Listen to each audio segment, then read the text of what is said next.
तो मुझे कुछ दिन पहले ईडी ऑफिस में बुलाया गया।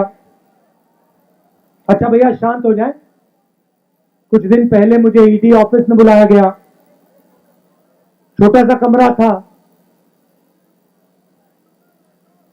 12 फुट बाय 12 फुट मान लो। बीच में मेज थी, कंप्यूटर था, 3 ईडी के ऑफिसर बैठे थे, एक बाहर खड़ा था और मैं उनके साथ कमरे में बैठा। पहले दिन 11 बजे पहुंचा।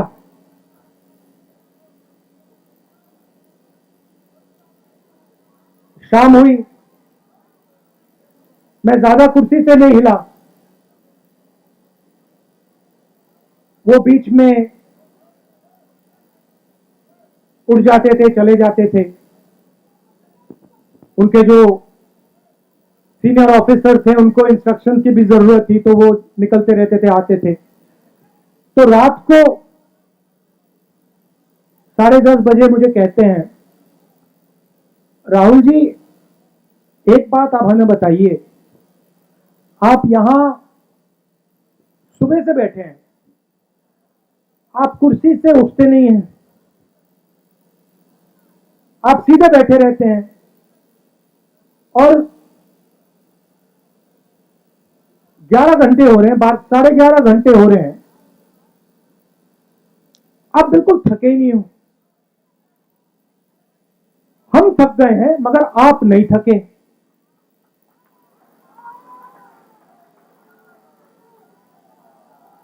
ये उन्होंने पूछा, आपका आपका सीक्रेट क्या है? मैंने सोचा और मैंने कहा कि इनको सच्ची बात नहीं कहता हूं, दूसरी बात कह देता हूं, दूसरा कारण कह देता हूं, मगर मेन बात नहीं कहता हूं। मैंने कहा कि मैं विपासना करता हूं, उसमें बैठना पड़ता है, तो आदत लग गई है, मुझे कोई प्रॉब्लम नहीं, 6, 7, 8, 10 घंटे बैठा दो, मुझे कोई फर्क नहीं पड़ता। तो फिर उन्होंने मुझे पूछा, विपासना के बारे में पूछा, मगर सच बात तो मैंने उनको नहीं बताई। आप जानते हो सच बात क्या है? सच बात यह है कि उस कमरे में राहुल गांधी अकेला नहीं बैठा था। उस कमरे में राहुल गांधी के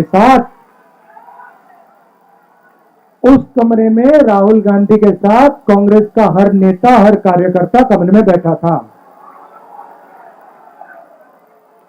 आप एक आदमी को थका सकते हो, मगर आप कांग्रेस पार्टी के करोड़ों कार्यकर्ताओं को, नेताओं को नहीं थका सकते हो।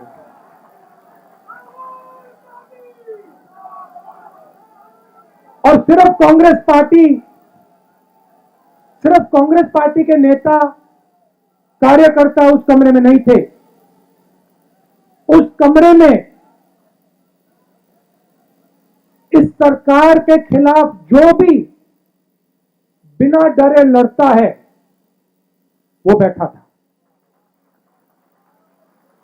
ठीक है, उन व्यक्तियों को स्पेशल इनविटेशन ईडी ने नहीं दिया,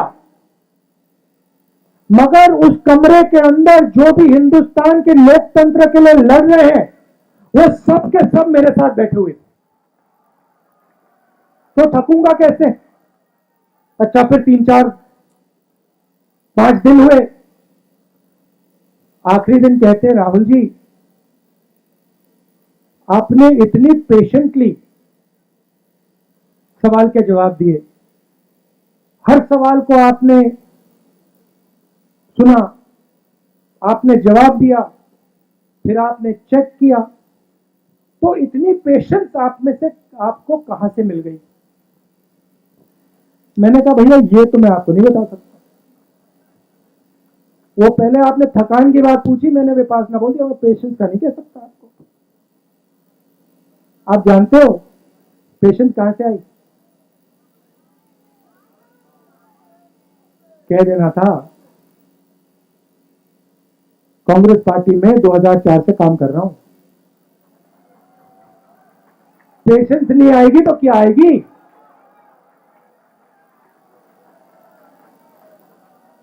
इस बात को कांग्रेस पार्टी का हर नेता समझता है। देखो बैठे हुए सचिन पायलट जी बैठे हुए, सब बैठे हुए, मैं बैठा हूं। तो ये जो हमारी पार्टी है, संगठन है, सिद्धरमैया जी बैठे हुए, रणदीप सब बैठे हुए, पेशेंटली बैठे हुए, प्यार से बैठे हुए। तो ये जो हमारी पार्टी है, ये हमें थकने नहीं देती है, और ये हमें रोज पेशेंस सिखाती है, और इसी से हमें स्ट्रेंथ आती है, इसी से हम लड़ते हैं। उधर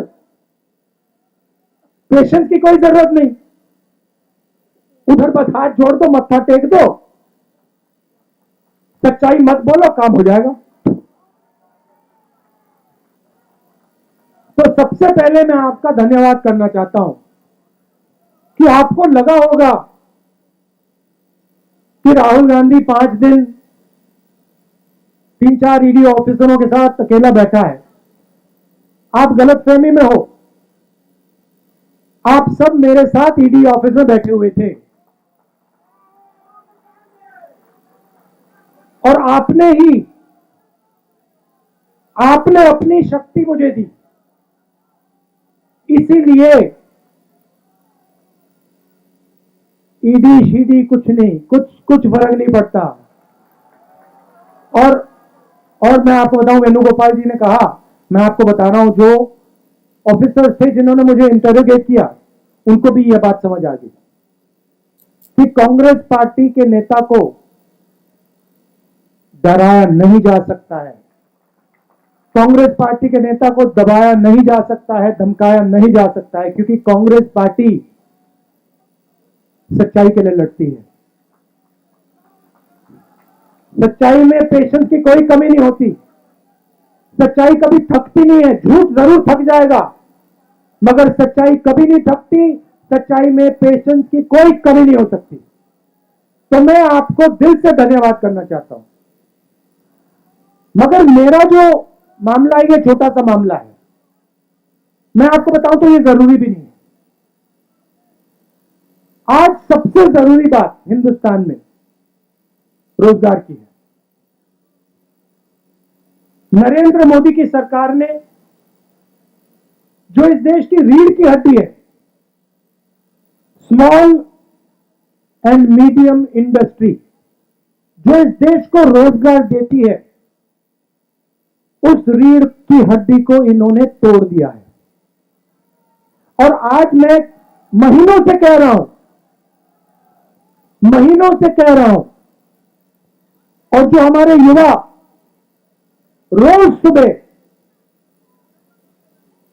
हर रोज सुबह दौड़ते हैं, आर्मी में, नेवी में, एयरफोर्स में, फोर्सेस में भर्ती होने के लिए दौड़ते हैं, उनसे मैं कह रहा हूं कि हिंदुस्तान के प्रधानमंत्री ने इस देश की रीढ़ की हड्डी को तोड़ दिया है, और यह देश अपने युवाओं को अब रोजगार नहीं दे पाएगा। चाहे सरकार कुछ भी कर ले, यह देश अब अपने युवाओं को रोजगार नहीं दे पाएगा। 2-3 बड़े उद्योगपतियों को नरेंद्र मोदी जी ने देश पकड़ा दिया है। ये 2-3 उद्योगपति देश को रोजगार नहीं दिलवा सकते हैं, और अब जो आखिरी रास्ता था, युवाओं के लिए जो आखिरी रास्ता था देशभक्ति का, आर्मी का, फोर्सेस का, उस रास्ते को इन लोगों ने बंद कर दिया है।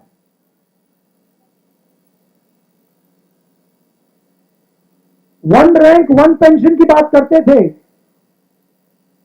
अब नो रैंक नो पेंशन। अब आप दौड़ो, सुबह सुबह दौड़ो, आर्मी में भर्ती हो और फिर घर जाओ। और याद रखना, जब आप घर जाओगे, मैं गारंटी करके कह रहा हूं, जब आप घर जाओगे, आर्मी के बाद घर जाओगे, आपको कोई रोजगार नहीं मिलने वाला है, कोई रोजगार नहीं मिलने वाला है। दूसरी तरफ आज चाइना की सेना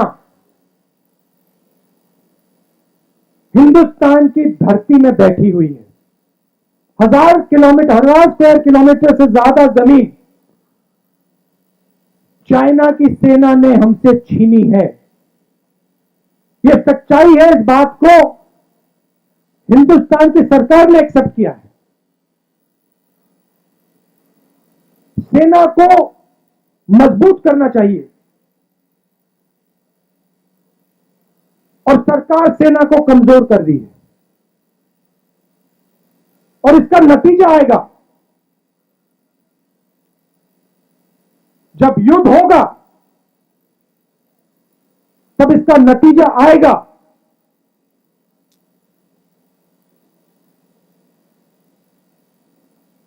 और मैं, याद रखिए जो बात बोल रहा हूं, जब युद्ध आएगा, हमारी जो आर्मी है उसको कमजोर कर रहे हैं ये लोग। देश का नुकसान होगा, और ये लोग अपने आप को नेशनलिस्ट कहते हैं। तो ईडी का मामला छोटा सा मामला, उसको छोड़िए। सबसे जरूरी मामला, सबसे जरूरी बात, ये जो हमारे युवा हैं, जो हर रोज ये देशभक्ति के एक चिन्ह है, हर प्रदेश में ये सुबह 4 बजे दौड़ते हैं, इनके भविष्य की रक्षा करना हमारा काम है, हमारा फर्ज, ये हमें करना है। और हमने कहा है, देखिए, किसानों के बारे में मैंने कहा था, मोदी जी को ये बिल वापस लेने पड़ेंगे, कहा था ना मैंने, लिया ना वापस। अब कांग्रेस पार्टी कह रही है नरेंद्र मोदी जी को ये जो नया अग्निपथ का स्कीम है इसको वापस लेना पड़ेगा। और हिंदुस्तान का हर युवा हमारे साथ इस काम में खड़ा मिलेगा, क्योंकि हिंदुस्तान का युवा जानता है कि सच्ची देशभक्ति सेना को मजबूत करने की होती है, सेना को कमजोर करने की नहीं होती है। आपने मुझे इतनी शक्ति दी, मैंने बोला आपको कि पिछले 5 दिन आप सब मेरे साथ ईडी में बैठे थे, सबके सब, हर एक कार्यकर्ता, हर एक नेता, सबके साथ आप मेरे साथ बैठे हुए थे। आपने मेरी मदद की, आपने मुझे अपना प्यार दिया,